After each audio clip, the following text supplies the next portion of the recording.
Salut! Nous sommes des chercheurs de l'Université de Montréal et nous sommes passionnés par le cerveau.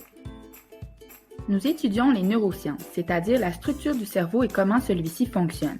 C'est un domaine qui touche à plusieurs disciplines, c'est pourquoi ça devient de plus en plus populaire avec les années. Nous sommes en train de créer un programme qui vise à transmettre les connaissances les plus fascinantes et utiles sur cet organe complexe. Pourquoi avoir créé ce programme? Eh bien, parce qu'on entendait les jeunes dire ceci.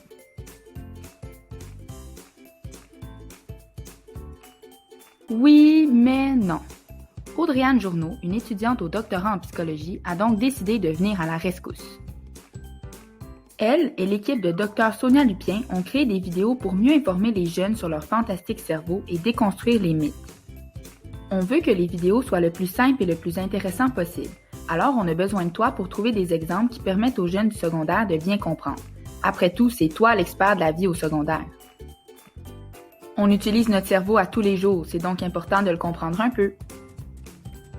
Savais-tu que parmi tous les mammifères, le cerveau humain est celui le plus complexe? En effet, ton chien, ton chat ou ta perruche ne semblent pas être capables de faire tout ce que l'humain fait grâce à son cerveau. Par exemple, contrairement aux animaux, l'humain est capable de parler, et souvent on parle même en marchant ou en faisant d'autres activités.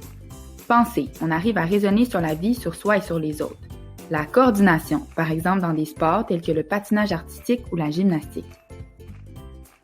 À la différence des animaux, l'humain arrive aussi à planifier des activités.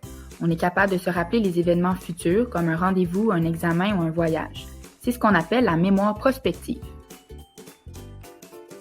Ces quelques exemples ne sont qu'une petite partie de tout ce que l'humain est capable de faire. Bref, on peut se le dire, notre cerveau est fantastique.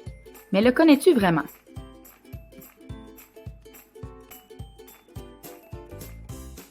Tous les êtres vivants ont un système nerveux. Il comprend ton cerveau, ta moelle épinière et tes nerfs.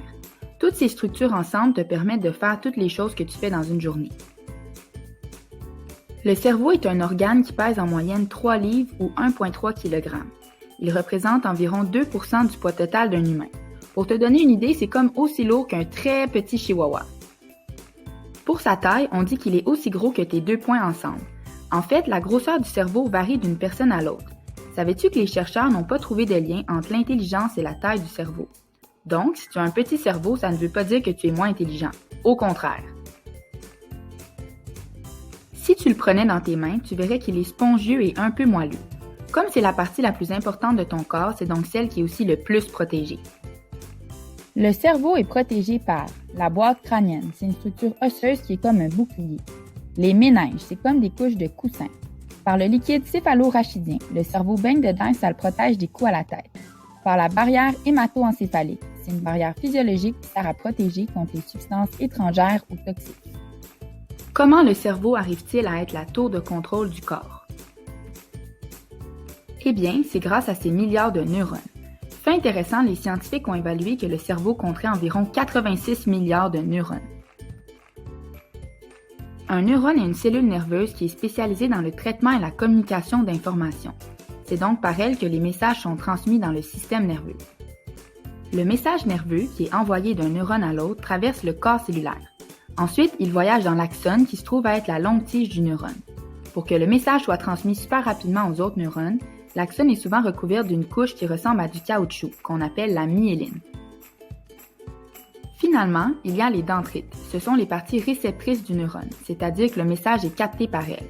Comme tu peux le voir, les dendrites ressemblent aux branches d'un arbre. Certains neurones en ont vraiment beaucoup et d'autres moins. As-tu déjà entendu parler de matière blanche et matière grise? La matière grise est en fait une combinaison des corps cellulaires des neurones. La matière blanche, quant à elle, est composée des axones. Elle sert à la communication entre les différentes régions du cerveau. Pensons-y un instant. Nous arrivons à vivre grâce à des milliards de petites mini-cellules qui parlent entre elles. C'est fantastique, n'est-ce pas?